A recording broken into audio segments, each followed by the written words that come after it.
What's going on, guys? Marco here with 4 for 4, and I am bringing you my Dynasty stock watch. Everyone I am looking at, or a number of players I should say, that I am looking at in Dynasty, are they trending up? Are they trending down? What you should be doing with these players. So let's jump right in. I got to talk about Quentin Johnston. Now, I talked about him in the 5 moves to make video, which is more redraft focused, but let's talk about Dynasty value for Quentin Johnston. If you're rostering him, you got to hold on tight because his value is not likely to increase unless by some miracle there's multiple injuries ahead of him. Maybe he finds his way to become the wide receiver 3 for this team, but really, if everyone stays healthy, he has such an obstacle. He has so many obstacles to try to overcome to get to just mild fantasy relevance, because he's not only just running as the wide receiver 4, but in week 2 he had 9 routes run. 9 routes run.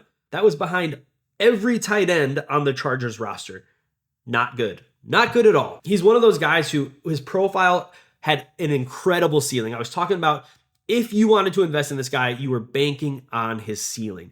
But that being said, he was the first round wide receiver that I said had the highest bust potential. There was a lot of mechanical red flags to his game, and we're seeing that the Chargers are having obstacles with those, or having issues with those red flags as well so far into the season. Now, is it over for Quentin Johnston? No, but he is definitely a prime candidate for a rookie faceplant season. And if you look at historical production for wide receivers who come in as rookies and just completely fall flat, it's not good. So if there's someone in your league who is buying in on the potential talent, the potential ceiling of Quentin Johnston, and you can get a decent return, I'm trading him away. But even if you get to the end of this season and he's, throws up 600 yards, 650 yards, 700 yards on the season, go ahead and see if someone wants to buy in on a year 2 breakout for Quentin Johnston, because if he is under that if he's there or lower by the end of the season, he's not an asset I'm investing in. So let's talk about my next couple players I want to talk about here, and that is focusing on the tight end position. You'll notice a trend here. We're talking about a lot of rookies. I'm talking about Sam LaPorta, Dalton Kincaid. Both of these guys are rising in my dynasty rankings, in my redraft rankings. In redraft, they're both tight end 1s for me. In Dynasty, they're both top 8 tight ends for me. And I wouldn't be surprised if by the end of the season, they're in that top 6, top 5 range. They're that good, and their teams believe in them that much already. And we're only 2 weeks into the season. Let's break it down. We'll start with Dalton Kincaid. Right now, he's been on the field for 60% plus of the snaps in the first 2 weeks. I think week 1, he was around 80% snap rate, which is phenomenal. It tells us that the Bills are doing exactly what they said they were going to do. They're going to use this like 11 and a half, 12 personnel where they're using 2 tight ends on the field regularly. And the extra nice part, the cherry on top for Dalton Kincaid, is he is almost never the inline tight end. That is Dawson Knox. Dalton Kincaid is functioning as the slot, out of the slot, and sometimes, he is on the line. But ultimately, what you're looking at in Dalton Kincaid is a true breakout rookie season could be happening for him. He's averaging 5 targets a game. That's likely to increase as the Buffalo Bills continue to go on in their season. He's getting adjusted to this offense, and he right now could be at his lowest value that you'll see him at for the next 5, 6 seasons. And it might be even longer than that. That's how good Dalton Kincaid is. I think right now, if you can go ahead and trade future assets,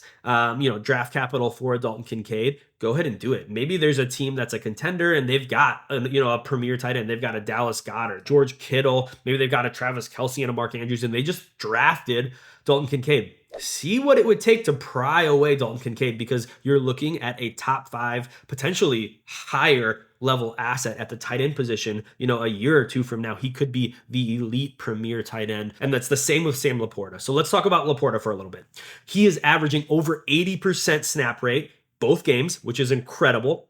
Now, the caveat with LaPorta is that, unlike Kincaid, he is kind of your classic tight end. He is the inline tight end. Sometimes he'll be out wide, but ultimately he's functioning as the do-it-all tight end for this team. So he might be blocking a little bit more than Kincaid will in the long run, but he's actually averaging a few more targets per game. I mean, we're only 2 weeks in, so I think it's like 1 more target. He's averaging 5.5 total per game for the Detroit Lions. And right now, if you're in redraft or you're contending, he is probably ranked higher than Dalton Kincaid for most people for 2023, and he should be, because David Montgomery's out, Jameson Williams isn't going to come back for a while, Amon-Ra St. Brown's dealing with injury. Sam LaPorta could be a target monster for the next few weeks for the Detroit Lions at the very least, and like I've talked about in other videos, the tight ends for the Detroit Lions accrued 12 touchdowns over the course of last year, and he could be definitely in line for that 8 to 12 touchdown range if he continues to play this number of snaps for the Detroit Lions offense. So he is a huge buy for me. In Dynasty, Kincaid is slightly ahead of LaPorta